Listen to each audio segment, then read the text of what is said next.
Bilateral సిరీస్లలో ఇంగ్లాండ్పై West Indies గెలిచిన సందర్భాలు చాలా తక్కువగా ఉన్నాయి ఈ మధ్య కాలంలో.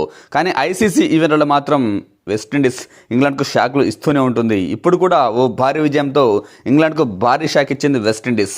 టాస్ ఓడిపోయి ముందుగా బ్యాటింగ్ తీసుకున్న ఓపెనర్లు ఇద్దరు 10 పరుగుల లోపే అవుట్ అయిన వెస్టిండీస్ మిడిల్ ఆర్డర్ బ్యాట్స్మెన్లు పూర్తిగా కన్సిస్టెన్సీ బ్యాటింగ్తో ఇంగ్లాండ్కు భారీ షాక్ ఇచ్చారు.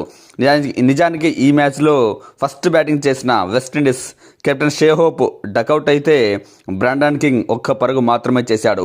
దీంతో మొదటి 8 పరుగులకే 2 స్ట్రాంగ్ వికెట్లను కోల్పోయింది వెస్టిండీస్. అయితే ఆ తర్వాత మాత్రం మిడిల్ ఆర్డర్ బ్యాట్స్మెన్లు మంచి బ్యాటింగ్ ప్రతిభతో వెస్టిండీస్ భారీ స్కోర్ చేయడానికి దోహదపడ్డారు. ముఖ్యంగా ఈ మ్యాచ్లో షెర్ఫన్ రూథర్ఫోర్డ్ 7 భారీ సిక్సర్లు 2 ఫోర్లతో 42 బంతుల్లోనే 76 పరుగులు చేసి చివరి వరకు క్రీజ్లో ఉండి వెస్టిండీస్ భారీ స్కోర్ చేయడంలో కీ రోల్ ప్లే చేశాడు. ఇతనికి రస్టన్ చేస్ 34 పరుగులు, ఇక 1 డౌన్లో వచ్చిన సిమ్రాన్ హెట్మైర్ క్రీజ్లో ఉన్నది 2 ఓవర్లే అయినా 12 బంతుల్లో 23 పరుగులు చేశాడు 2 ఫోర్లు 2 సిక్సర్లతో. మరి ముఖ్యంగా వెస్టిండీస్ ఈ మ్యాచ్లో ఫినిషింగ్ సూపర్గా ఇచ్చింది. మాజీ కెప్టెన్ జసన్ హోల్డర్ 4 సిక్సర్లు 1 ఫోర్తో 17 బంతుల్లోనే 33 పరుగులు చేశాడు. దీంతో వెస్టిండీస్ 20 ఓవర్లలో 6 వికెట్లు మాత్రమే కోల్పోయి 196 పరుగుల భారీ స్కోరు సాధించింది.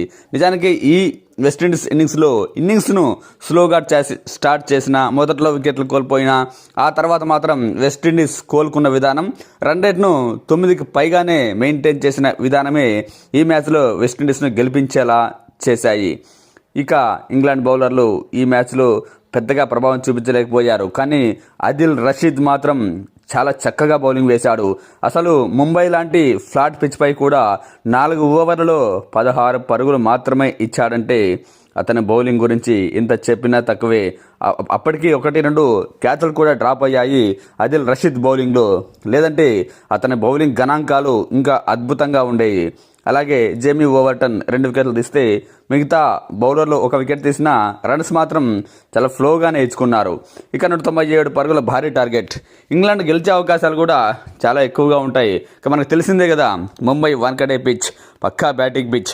అందులోనూ ఇదే పిచ్పై 2006 టీ20 వరల్డ్ కప్లో ఇదే ఇంగ్లాండ్ సౌత్ ఆఫ్రికాపై 230 పరుగులను చేయించేసింది. సో ఈ మ్యాచ్లో కూడా ఇంగ్లాండ్కు అప్పటికీ అవకాశాలు ఉన్నాయి. కానీ వెస్టిండీస్ బౌలర్లు కూడా క్రమశిక్షణగా బౌలింగ్ వేశారు. అయితే ఇంగ్లాండ్ ఓపెనర్లు ఆ టీంకు మంచి ఆరంభాన్ని ఇచ్చారు. Phil Salt, Jos Buttler. ఇక సాల్ట్ అయితే 4 ఫోర్లు 2 సిక్సర్లతో 14 బంతుల్లోనే 30 పరుగులు చేస్తే బట్లర్ 21 పరుగులు చేశాడు. వీళ్ళిద్దరు ఫస్ట్ వికెట్కు 3 ఓవర్లకు 30 పరుగుల ఓపెనింగ్ అందించారు. ఆ తర్వాత జాకబ్ బేథాల్ కూడా 33 పరుగులు చేశాడు. దీంతో మొదట్లో కాస్త స్ట్రాంగ్గా చేసేలా కనిపించిన ఇంగ్లాండ్ ఆ తర్వాత మాత్రం వరుసగా వికెట్లు కోల్పోయింది. మిడిల్ ఆర్డర్లో శామ్ కరన్ 43 పరుగులు చేసి చివరి వరకు క్రీజ్లో ఉన్న ఇంగ్లాండ్ను గెలిపించలేకపోయాడు. నిజంగా ఈ మ్యాచ్లో ఇంగ్లాండ్ మిడిల్ ఆర్డర్ పూర్తిగా డిసప్పాయింట్ చేసింది. లోయర్ ఆర్డర్తో పాటు వెస్టిండీస్ స్పిన్నర్లు రెచ్చిపోయారు. రస్టన్ చేస్ 2 వికెట్లు తీస్తే గుడకేష్ మోటీ 3 వికెట్లతో రాణించాడు. మిగతా బౌలర్లు కూడా వికెట్ల తీయడంలో సక్సెస్ అయ్యారు. దీంతో వెస్టిండీస్ 30 పరుగుల తేడాతో ఘన విజయం సాధించింది. దీంతో వెస్టిండీస్ ఈ వరల్డ్ కప్లో 2వ విజయాన్ని నమోదు చేసుకుంది. ఇంకా ఇంగ్లాండ్ ఇప్పటికీ ఒక చిన్న టీంపై మ్యాచ్ గెలిచింది. ఇంకో 2 మ్యాచ్లు కూడా ఇటలీ లాంటి చిన్న టీంలతో ఉన్నాయి. కాబట్టి సూపర్ 8కి అయితే ఎటువంటి ఇబ్బంది ఉండకపోవచ్చు, ఎటువంటి సంచలనాలు నమోదు కాకపోతే.